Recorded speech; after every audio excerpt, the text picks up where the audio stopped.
Hey guys, welcome back to my channel. My name is Kat Wagwan. Don't forget to like, comment, and subscribe. And thank you guys so much for being here.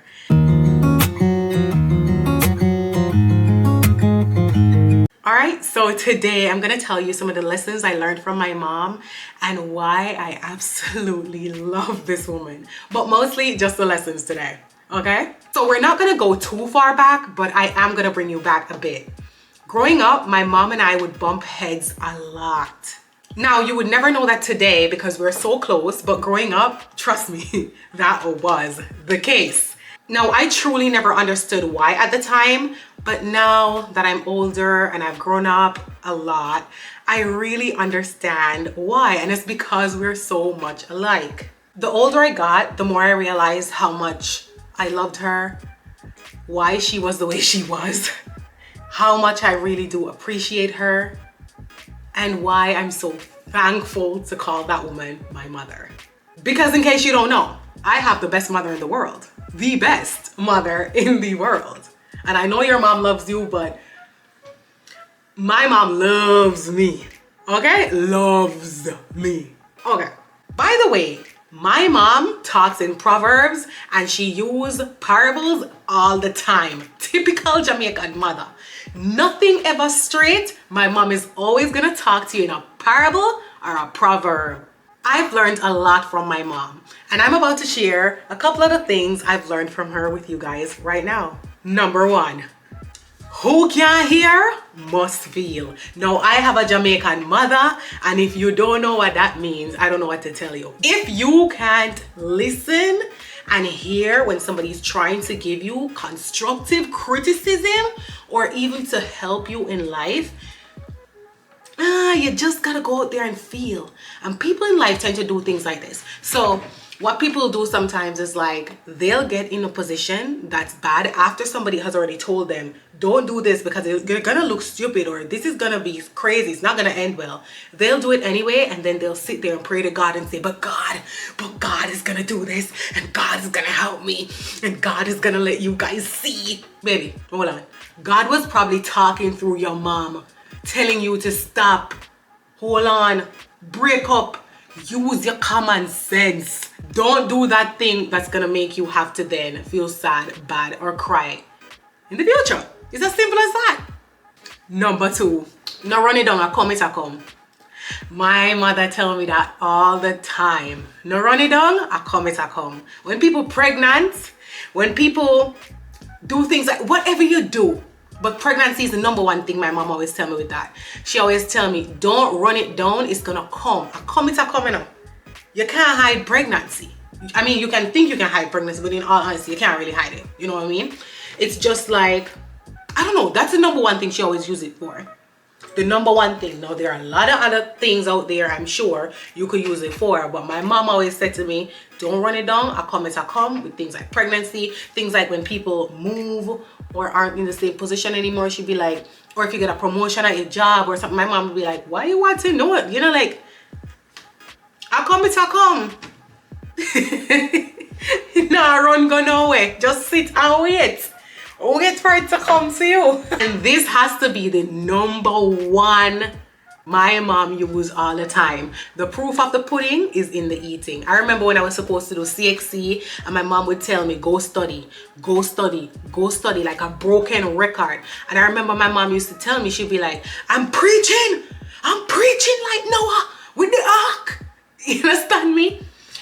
And she used to tell me, be a wise virgin, you know, along with that. But she would tell me all the time, the proof of the pudding is in the eating, right? So she would always say, listen, I would be like, what does that mean? The proof of the pudding in the eating. My mom like, all right, you're mixing all year. You tell me how you're studying. You're doing this, you're doing that. But the proof of it is when results come out. And you don't pass, I'm going to have to give you what you're looking for. You understand me? And trust me, my mother was not shy with the threats. Because who gonna beat her? She gonna threaten you right there and then. I will beat you. Okay? Okay. Number 4. Fire there must steal and think a cool breeze. So she would say this to me, like, especially if I'm giving trouble in the house or I'm not listening, for some reason she'd just be like, Friday, I must steal. You think a cold breeze. Because she would tell me, stop. And I would still do it. She would say, stop. And I would still do it. The next time, she would tell me, stop. Okay. Because there's no next time. She's not telling me another time. She gonna use her hands that God gave her. Listen, she gonna use her hands that God gave her. You ever set a trap from rats and they just slowly walk into the trap like a crazy person? So my mom always tell me, if I had a must steal, you think a cold breeze. Play stupid games, you win stupid prizes. You know the craziest thing about all of this is that my mom, whenever she would say like these parables, or she would say, you know, give me these proverbs or whatever, somehow they always apply to my life in some way, shape or form. And normally if I don't listen to her, then I end up in a worse position than I could be. It's honestly the truth. My mother, sometime I would say my mom has goat mouth. In Jamaica, you know what that means, when your mother have goat mouth, and it's like she keeps saying things that are going to happen. And I'm like, stop talking. Like, I'm telling you this has nothing to do with the lessons I've learned from her. But on a serious note, my mom used to say things like, don't go to the beach today. And I'd be like, I'm going to the beach. Get to the beach, rain start to fall. It's the craziest thing. My mom used to tell me things like, you know, what's the one where they talk about young girls? Oh, when you have nothing to do, you get pregnant. My mom used to tell me that. Keep yourself busy. Because if you don't keep yourself busy, young girls especially, you're going to get pregnant. You're going to get pregnant. Oh. Because weight kill man and breed woman. Weight kill man and breed woman. Back to it. Number 5. Take sleep, mark death. My mother used to say that to me. Take sleep and mark death. What that simply means is that when somebody shows you who they are, believe them.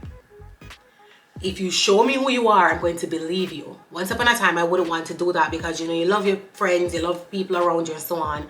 But if people are truly showing you, I'm not a good friend, believe them. I won't be a good boyfriend, believe him. I'm not a good woman, believe her. I'm not a good man, believe him. Because they're already telling you their flaw and what they know is wrong with them. No need to try and change this. You trying to change this is you basically saying, oh, I can fix the defect that you say you have. Why do you try to fix someone's defect? Why not just try to work on yourself or find someone better who doesn't have that defect? Number 6, too late shall be your cry. My mom would tell me things like this whenever I would do, like, especially for studying. She would say to me, you know, you don't study, too late shall be your cry. Because you're going to be crying when you fail that exam. You're going to be crying when you can't go on a trip with us because I'm not taking you if you don't pass your exam. And my mom would stand on business when it comes to stuff like that.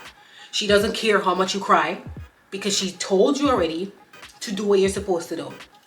And especially me, that used to be me for studying and stuff, because I just was not the girl who wanted to do it. I didn't want to do it. What do you want me to say?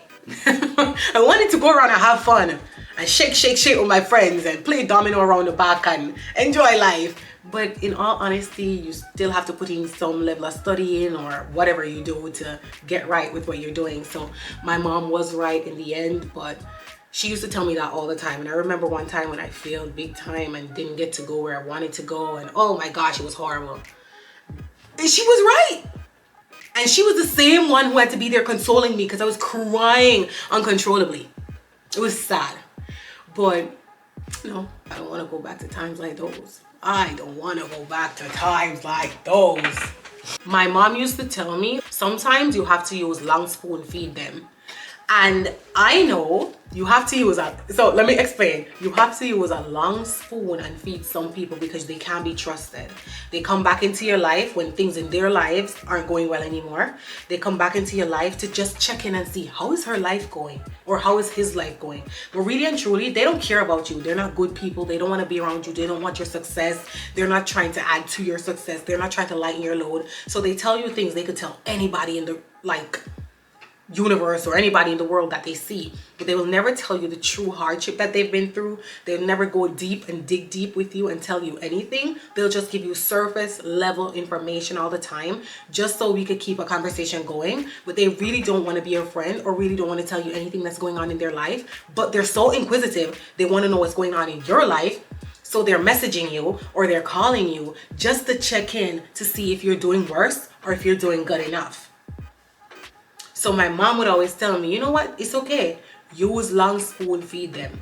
So you do the same thing. You give them information that's only worthy of being out there. They can never know what's good to your, close to your heart. They can never know what's truly going on with you. They can never, it makes sense you talk to a camera the way I'm talking to a camera right now, instead of ever letting those people close to you because they're so messed up and not willing to work on themselves, but willing to I don't know, it's just, they're just not genuine people. So she would always tell me stuff like that. You know, I'm looking for the word. It's at the tip of my tongue.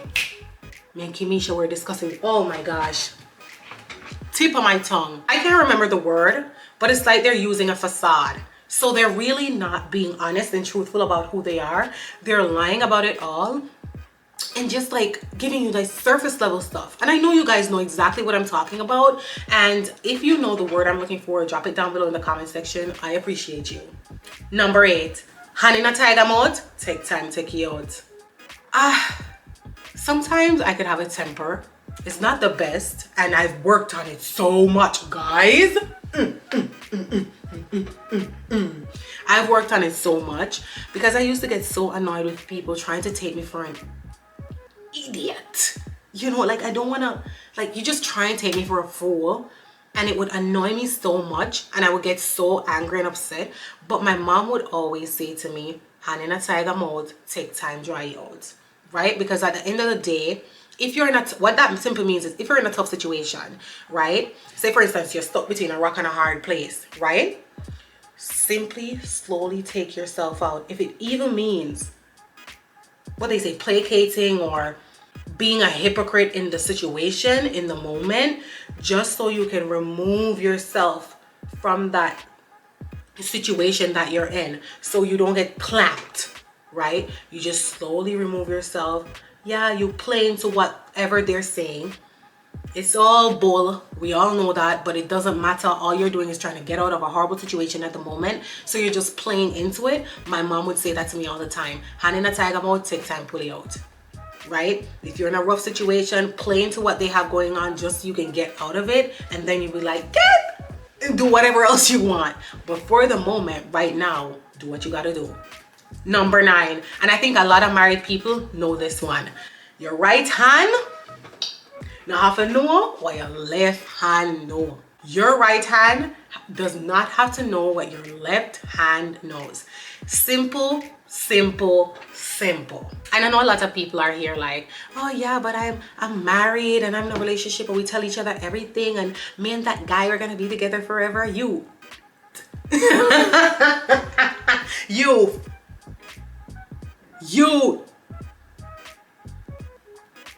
words I won't say. You better hide your money. You better protect your heart. You better be careful with that man. The people them son, you better not play with that woman's son, because no matter how much your mother-in-law loves you, she loves her son more. Are you hearing me? Okay. Are you hearing me? Okay, good. So my mom always told me stuff like that, and it's not because she wants to set me up when going in a relationship or meaning a intimate relationship or a friendship to be on guard all the time, like you're signing a prenup because People think prenup means a divorce, that it's gonna happen somewhere in the future. It's nothing because of that. It's just legit protecting yourself sometimes, because when people love you, they show you one face, but when they hate you, you see another. You see another. And trust me, when they hate you, the face you see is completely different than the one you see when they love you. So you must know if they're gonna treat you the same way they treat you when they love you versus when they hate you. And I've seen this a million times with friendships I'm in. That person you know, when they talk about they're beside you, you and them having conversations, everything is good with you and them, it's copacetic. You have no idea when you and that person gets in a disagreement and how quickly people will turn on you for the smallest things. But we ain't gonna go there. Not today. Number 10, you can't catch guaco, catching shots, right? So my mother used to tell me stuff like this. Like I'd be running away, doing something bad, then running away. And my mama would always tell me, you can't catch guaco, catching shots. You understand me? So simple. If I can't catch you in this way, I can get you in the next way. And I'm going to get you in the next way. It's just the timing. That's it. But if I can't get you in one way, I'm going to get you in another. And trust me, 9 times out of 10, the other way that I'm going to get you, you're going to hate it. You're going to hate me. You're going to wish I had just, done what I was going to do from before. Because the waiting, the pacing, oh, Nicki Minaj, the raving, the hating, and I must admit I was breaking. Ah! Anyway, if you like Nicki Minaj, you would know what song I was singing just now. Anyway, so basically, it's just a time, right? Because if you're pacing back and forth thinking, what is my mom gonna do and when she's gonna do it, you're already stressing, you're already suffering. She's already won. Number 11, and this is not so much a proverb, but just a life lesson. I remember there were things going on a couple years ago and stuff, and I remember talking to my mom about a lot of it and explaining a lot and trying to figure out maybe where I went wrong or so on. And my mom said, so what? Legit, so what? So what? Let it go. Let it go. It's okay. If you wanna be the person to help someone, to do something, to just be a good person overall, and that's not what they're getting from it, okay, let it go. Like legit, she was just like, let it go. And it wasn't, I've heard that from a lot of other people, but just hearing it from my mom was a completely like, I don't know, it just shook me. And she was like, let it go. Sometimes it's best not to know. You shouldn't want to know things sometimes. Let it go. You don't know, it's okay. They don't tell you, that's fine. They don't incorporate you, that's even more okay. Because maybe that's God. Maybe that's your protection that you don't see. Or maybe sometimes you never know what life has to offer. People do realize things after the fact, so sometimes you wait. But sometimes you just let it go. Anyway, I know I laugh a lot and stuff like that, but I really, really do love my mom, and these are some of the things that she taught me in life. Not so much as the deep things that she taught me in life, but more of the lighthearted and fun stuff. For the deep ones, I'm definitely going to be back with a 180 to let you guys know some of the really deep things that my mom taught me in life and why I absolutely love this woman so much. She is one of my absolute best friends. I love her. I talk to her almost every single day, every single night. Blessed assurance, Jesus is mine. So for everybody out there who don't have a mom to share things with, or who probably for some reason your mom isn't in your life, whatever reason, I'm not sure, I hope you accept some of the lessons that my mom taught me, at least some of the more lighthearted ones, and I can't wait to share some of the deeper ones that she taught me along with you guys. Sometimes it's not the worst thing to listen to people who are older than you. Sometimes I know you think you can do things by yourself, but it's not always that way. And not something that my mom taught me, but a lesson I learned in life on my own. You play stupid games, you win stupid prizes. learned that from Funky Dineva. I learned that from Funky Dineva. Yeah. And also I learned from T.S. Madison, stupid how you feel. He said, what's that thing name that he said? He said, I don't want to mess up. Let me just tell you this first before I go there. Yeah. So I absolutely love my mom. I'm gonna be back to share with you guys some of the more in-depth and deep lessons that I've learned from her. Probably she will be here. Who knows? She just might be, but in case she's not, or she doesn't want to come on camera for some reason. I don't know. You know, the woman has a mind of her own though. So we'll see. But depending on what happens, I will be back with a part 2 to this. And yeah, so T.S. Madison, she said, you played yourself for what? Stupid how you feel. That's what I meant to listen to me. That wasn't from my mom, nor was the one I said about Funky Dineva from my mom either. Those are just from those 2 people who I saw online. And let me tell you something. Lessons on lessons on lessons on lessons on lessons on lessons you're gonna learn today. You're gonna learn today. Anyway, I'm getting calls after calls, messages after messages in this group. So let me go. Anyway, guys, like I said before, let me say it again. Blessed assurance, Jesus is mine. Bye, guys.